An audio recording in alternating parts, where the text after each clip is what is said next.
Eh bien, nous allons terminer le tour d'horizon des rencontres spirituelles que j'ai fait avec des personnages peut-être moins colorés que ceux dont j'ai déjà eu l'occasion de parler, mais qui néanmoins ont chacun arrondi un angle de ma personnalité par les échanges que j'ai eus avec eux.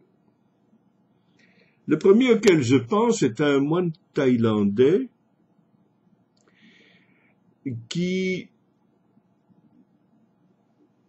s'était retiré dans un monastère très reculé, près de la frontière birmane, dans les premiers contreforts himalayens, et pas très loin de la région qui est aujourd'hui occupée par des anciens soldats de Chiang Kai-shek du Kuomintang, donc, et qui se sont établis là, et qui sont devenus des cultivateurs d'oignons. J'avais rencontré dans un bus une charmante jeune fille qui se rendait comme moi à Chiang Rai. Et oui, je caressais un peu l'idée peut-être d'arriver à la séduire, mais elle avait un agenda tout à fait clair dans sa tête et qui m'était totalement inconnu. Donc, quand nous sommes arrivés à Chiang Mai, qu'est-ce que je raconte? À Chiang Rai, elle m'a trouvé un hôtel et après m'a invité à venir la voir chez sa tante.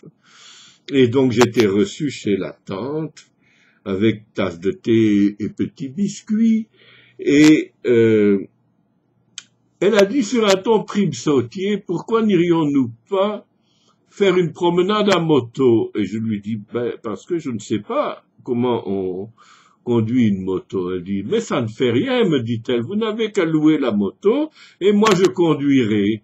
Tiens. Enfin, c'est ce qui est arrivé, et nous voilà partis, avec la bénédiction du sourire de la tante, sur cette moto, moi derrière elle, la tenant dans mes bras, si je puis dire, ce qui n'était quand même pas désagréable.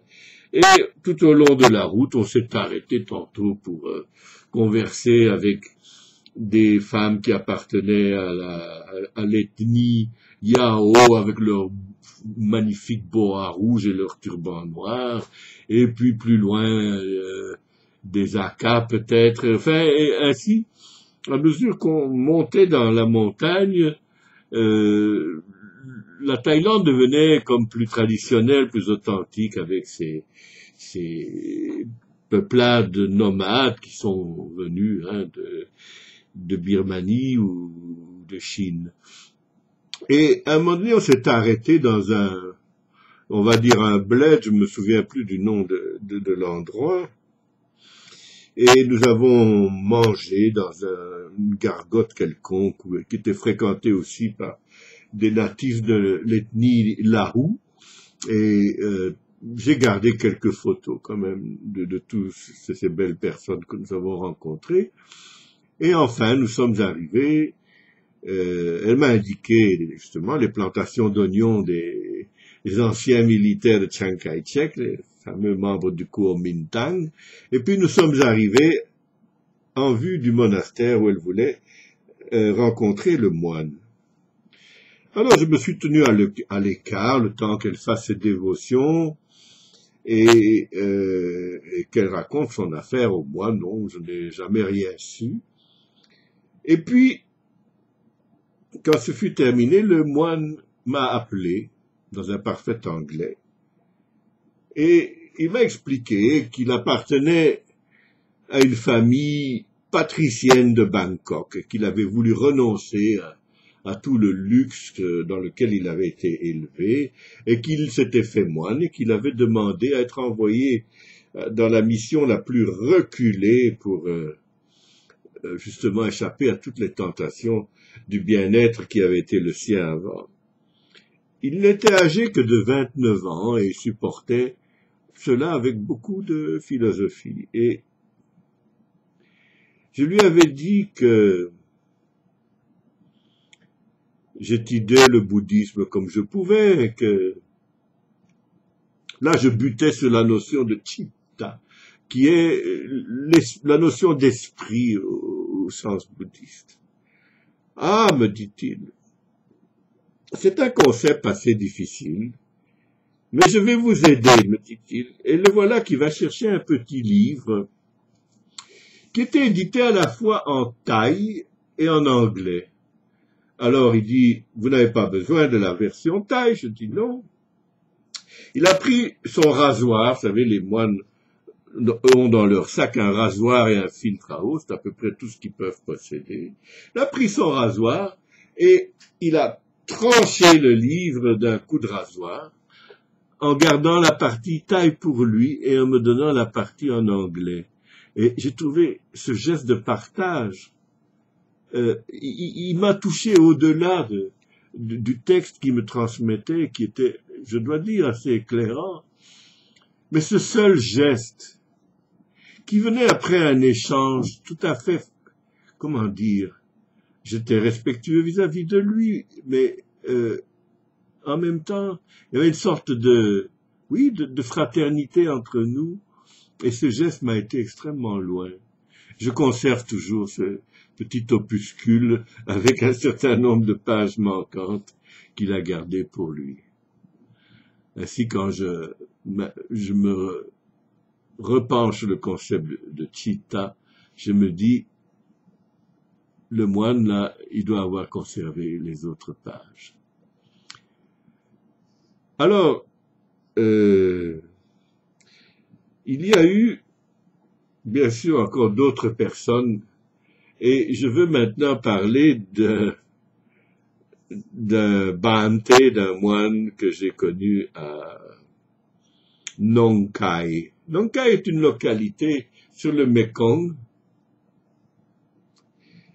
où il y a quelques monastères à visiter et aussi un parc de statues géantes qui sont tout à fait extraordinaires, parce qu'elles ont plusieurs mètres de haut, et c'est une attraction donc de la ville. Mais je l'ignorais quand je suis arrivé à Nong Khai. Nong Khai est au fond, a été longtemps le point où on traversait le Mekong pour aller au Laos.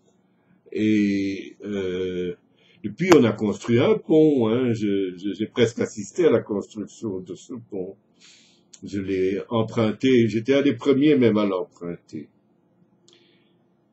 Et il y avait un monastère qui s'appelait Wat Mi Chai. Et j'y étais allé et j'ai été frappé par le corps endormi d'un moine au pied, enfin à l'ombre d'un palmier. Je trouvais ça assez amusant et j'avais fait une photo. Le moine, bien sûr, a été réveillé par mes allées et venues pour chercher le bon angle. Et nous avons commencé à parler et il m'a désarçonné. Je sais pas, naïvement, je lui avais dit, vous savez, je suis bouddhiste, lui dis-je. Ah, me dit-il, mais je n'avais pas encore pris refuge à cette époque-là, mais il dit, vos parents sont bouddhistes. Je dis, non, non, non. Vous êtes né dans un pays bouddhiste, alors. Je dis, non, je suis né en Belgique. Et il me dit comme ça en me grondant, comment pouvez-vous me dire que vous êtes bouddhiste si vos parents ne sont pas bouddhistes et que vous n'êtes pas né dans un pays bouddhiste? J'étais franchement désarçonné par cette sortie-là. Et franchement, je ne savais pas quoi répondre. J'ai fini par balbutier qu'enfin, j'avais lu des textes et tout ça. Ça ne lui paraissait pas suffisant. Écoutez, me dit-il, vous allez venir avec moi. Et nous sommes promenés. Il m'a dit, voilà, je suis le directeur du collège bouddhiste ici à Nong Khai. Et j'assure aussi les cours d'anglais. Mais vous voyez fort bien que je parle très mal anglais, parce que à l'époque, mon thaï était quand même assez bon, et ce qui n'est plus le cas aujourd'hui. Et il m'a dit, vous allez donner les cours d'anglais à ma place. Mais enfin, lui dis-je, je ne vais pas rester à Nong Khai assez longtemps pour ça. Il n'a rien voulu entendre. Il m'a dit, si, vous allez donner les cours d'anglais à ma place.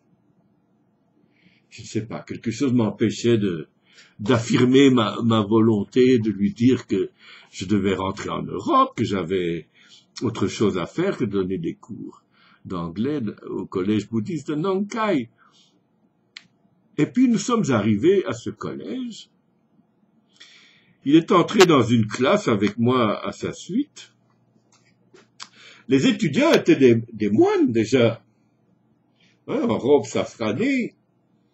Et il a dit, voilà, je vous présente le nouveau professeur d'anglais. Et j'étais frappé de stupeur. Mais avec, comment dire, le sérieux que j'ai eu durant mes années de professorat en chimie, je dis, mais enfin, quel texte avez-vous proposé à vos étudiants? Et il me montre des textes bouddhistes très compliqués, enfin. Je dis, mon Dieu, les pauvres, ils doivent s'ennuyer. Alors, il m'a dit, mais vous utiliserez bien ce que vous voulez comme matériel. Et il me laisse là, quittant la classe. Et j'ai dit aux élèves, what do you want to talk about? De quoi voulez-vous qu'on parle? Et ils ont crié comme un seul homme, football! Et ma première leçon d'anglais au moine a été un discours sur les mérites respectifs des équipes du mondial, du dernier mondial, alors que je n'entends rien au football, qui m'intéresse très peu. Et c'est un souvenir mémorable. J'ai pris des photos où on voit ces moignons à l'heure de la sieste se coucher en dessous de leur table dans la position du Bouddha couché, etc. C'est une expérience mémorable qui a été mon quotidien pendant quelques semaines. Et après les cours, nous nous réunissions entre professeurs. Il y avait une salle des professeurs. Les professeurs étaient ou des moines ou d'anciens moines. Mais j'étais le seul laïc. Il s'est trouvé que nous avions alors des discussions doctrinales avec mes questionnements et la façon dont je comprenais les choses. Et le directeur, le fameux directeur, passait, repassait, il écoutait tout ça d'une oreille. Et quand la fois suivante, je l'ai appelé Luang Po en thaï, qui veut dire vénérable père, il m'a touché l'épaule, il m'a dit, ne m'appelez pas Luang Po, je n'en ai ni l'âge, ni la sagesse, mais c'est vous le Luang Po. Et il m'a beaucoup ému en disant ça. Je le raconte pas comme si j'avais gagné mon bâton de maréchal ou quoi, mais il m'avait convaincu que j'avais sûrement quelque chose à faire de ma compréhension de ces choses, et c'est probablement ce que je suis en train de faire aujourd'hui. Voilà. Ce sont les rencontres les plus importantes que j'ai faites au cours de mes pérégrinations nombreuses dans le sud-est asiatique. Il y en a eu d'autres, des temples taoïstes où une dame m'a donné le texte de sa croyance mangé par les souris, que je garde précieusement aussi, parce que, disait-elle, j'étais celui à qui elle avait l'impression qu'elle devait le donner. Plein de choses comme ça, des petites. Je mangeais avec un moine bouddhiste silencieux chinois qui dirigeait un monastère à Davao, aux Philippines, et qui n'a pas dit un mot pendant tout le repas, mais quelque chose a dû se passer dans le silence. Et on peut témoigner dans le silence la flamme et l'immobilité, hein, pour reprendre le mot de Camus. Et je vous invite à un prochain entretien pour revenir à des choses plus doctrinales sur le bouddhisme ou sur le bien-être dans notre société. Merci.